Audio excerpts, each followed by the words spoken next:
So, what is one thing that you think is holding people back, right? So think where we're at, right?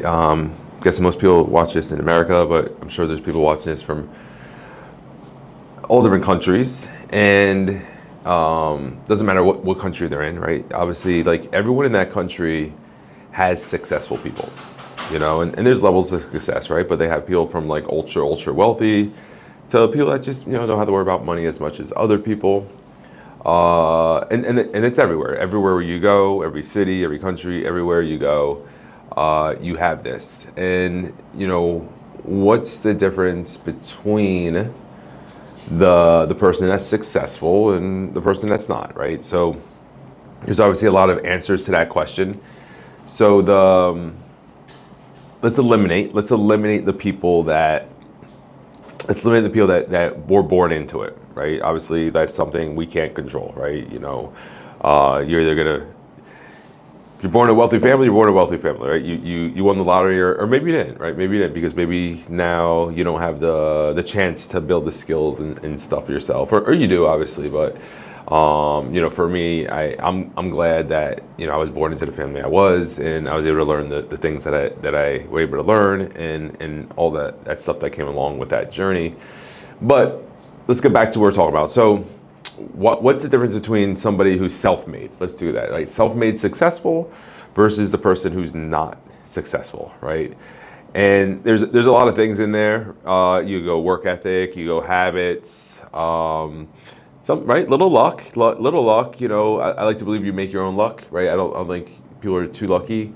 I think they make that luck. They put themselves in a good position at the right time. They prepared to be in that, and they what is it that when preparation meets opportunity, right? That's where someone might call that luck, but really they had to put themselves in that position and be prepared for it. But something I want to break down real simple is what I see, and I see it all the time, right? So I'm sure if you look at some ads, like a lot of times I'll see some ads on Facebook or Instagram or whatever, and you start looking at the comments, and there's one word, it's a 4-letter word, and you'll see that in the comments a lot. And in almost any ad, right? In any ad, you'll see this 4-letter word. Anyone guess, right? It starts with an S, 4-letter word, and you'll see us in these ads, and you'll see it all the time. And it is the word scam.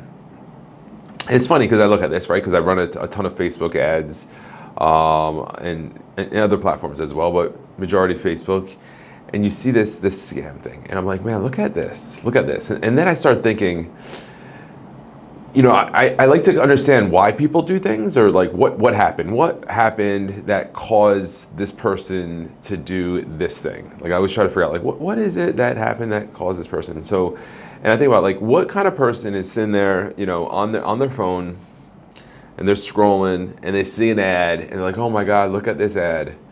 I need to open this thing up and comment scam. I need to open this ad up and comment scam, right? And so I get really curious, and I click the picture, and I look at the picture. I start looking at their Facebook page. Of course, I'm judging a little bit. A lot of times that picture, it's not a picture of them, right? It's just like some random picture. A lot of time I notice a lot of the people that write a lot of negative things on social media, they don't have a picture of their own face for whatever reason that is. So why are we talking about scam?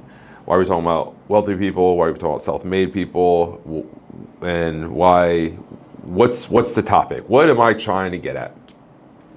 And it is, if you want to be successful, you need one important thing. You need a lot of things, but one very important thing that we're going to talk about today, and that is being open-minded. Being open-minded, and I think about like the person that sees an ad and they just write scam, right? They don't have any information, like they have nothing to. Facebook does a really good job of keeping scams off social media, first off, right? So like they have no proof that that's a scam. They probably didn't talk to anyone. They probably didn't click the ad. They probably did zero research, right? Their mind is so closed off that as soon as they see something that doesn't seem right, seems too good to be true, doesn't make sense, maybe good marketing, whatever it is, they just immediately say it's a scam, right? So I think about that. There's a really good saying that I've heard before, and it was, the reason why poor people stay poor is because they think everything's a scam. And it's crazy because I've seen it, right? I've had these conversations with people, especially younger people, who are still, in the job market, still learning a lot of different things, and like, oh, you think that's a scam? You think that's a scam? Like, they think everything's a scam. Like everything, like, no, like it's absolutely impossible to start a business and put work in and learn a skill and be successful. Like, yeah, you're right, that's a scam. And it's really funny. So when you look at that, and then you look at, like, okay, good, Dave, I'm open-minded, right? Or what is the definition of open-minded? Or how open-minded do I need to be? I feel like I'm open-minded, or maybe you feel like you're open-minded. So there's levels to it, right? There's levels to being open-minded. But for me, the biggest thing, when I think about being open-minded, it means that I know that I may not know. That's it. I may not know, right? I know that I may not know. Like, I know that there's some more information out there, right? So, like, I investigate a lot of different things. One thing, being a business owner and being on social media a lot, having my phone number and my email address out there pretty publicly, I get a lot of people emailing me and pitching me on some stuff, right? I had a guy, I was on a call today, great guy, he was pitching me on his service. He was pitching me on his service. He was gonna help with, I won't say what, but he was gonna help with something with my business. And I see these things, I'm like, all right, cool. His pitch was great, his email was great, his presentation was great, so it was worth jumping on a call with this person and learning about what they do, right? I had to be open-minded. Now, after the call, after investigating, after looking at some things, I realized for me and my business, it wasn't a great fit, but I was open to looking at that opportunity. And if I really look at my business, right, my insurance business preferably, I got my license in 2018, and we've done over $50 million of production, probably getting close to $60 million in production since then. And there's no way in the world I've been able to do that if I was closed-minded. There's no way in the world I would be able to do that if I didn't look at different ways to grow. Different ways to teach agents, different ways to, learn how to be a better leader. Like, I had to be open-minded about the probability that there's a lot of stuff I don't know. One thing that I consistently try to commit on more and more is reading more, right? Reading more books. Finding out, I had one of my friends, David Denning, a great guy, I reached out to him. He's been in the marketing world way longer than me. Knows a lot of great stuff and a lot of great names. So I was like, cool, man. Who would you say is the top 10 marketers that I should follow and learn from? And I had him send me a list. I also asked my other marketer that I work with as well, same thing. Like, who are the top 10 people you think I should follow and learn from? Because I know that I need to have an open mind. I need to be searching more information. Now, this doesn't mean I chase every single rabbit hole, right? This doesn't mean I get caught up like, oh my God, I was on this call with this marketer and he said the only way I was gonna be able to grow my business is using him, right? You also gotta have some common sense with you too, right? If you're investigating these different things. The other thing is like your business, like look at your business now. And I would say, like, if you want to predict the next 3 years in your business, the simplest and easiest way to do that is look at the previous 3 years. One thing that I've always been able to do in my business is I've always been able to show massive growth in any timetable, right? If I want to look at a year ago, so we started TPG IMO in October. November was our first full month. We did like $280,000 in business, right? So that was 10 months ago, basically. Last month, August, we did $1.3 million in business, right? So when I look at what we did last 10 months, then I'm like, man, the next 10 months are gonna be great, right? Because I can predict that based off of my past, So like, you want to look at your business and be like, all right, cool. Like, this is what's happened in the last 6 months, 12 months, year, 2 years, 3 years, depending on how long you've been in business. And if you're like, man, I haven't grown at all in the last 3 years, or I've been up and down, but realistically, I'm almost in the same place I was 3 years ago, right? Well, then you have to look like, are you being closed-minded to understanding that maybe there's something you're not doing right? Maybe the vehicle you're in isn't right. Maybe whoever is mentoring you isn't doing a great job mentoring you. Or maybe you're just not listening. Maybe they're doing a great job mentoring you, but you're just not listening. That's a whole nother YouTube video we could talk about. I could talk about people not taking great advice for a long time. And I could talk about people being fast, right? Taking advice and like jumping on it and learning. But ultimately, the point or the biggest message I want to get to anyone that took the time to watch this video is learn to be more open-minded in all aspects of your life. I remember going to like a fancy restaurant with my grandfather when I was like 7 years old. It was like super fancy restaurant for me. I wasn't used to being at fancy restaurants. And he wanted me to eat something. I was like, Grandpa, I don't eat that. And he's like, David, he's like, try it first.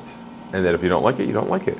But you don't know till you try it. I'm like, oh my goodness, that makes sense, And unfortunately later I used that same thing with drugs, right? Which I did, right? So I definitely should have kept that with just food and business related things. But definitely don't use that for everything. But ultimately, take some self-evaluation, look at where you're at in life. Are you happy? Are you happy with your health? Are you happy with your finances? Are you happy with your business? Are you happy with your family? Are you happy with your relationships? Like, look at those things. And if you're not, right, or if something's plateaued or something's stuck, then are you being closed-minded to the idea that there's a better way? Right? Think about that. Are you being closed-minded to the idea there's a better way? And majority of my life, that's where I was. Majority of my life, you couldn't tell me anything. You couldn't coach me. There's nothing that I didn't know. There's nothing I couldn't figure out by myself. I thought I was open-minded. I thought I was an open-minded individual, but I was so closed-minded. And guess what? I might feel like I was comfortable, but I think I mostly settled.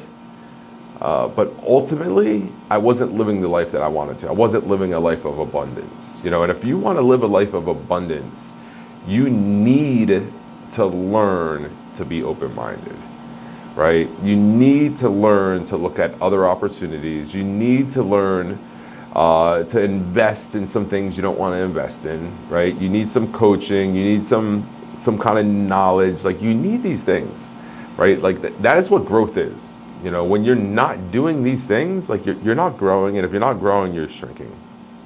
So I hope you enjoyed this message. If you've made it to the end and you enjoy my content, I did start a Skool group.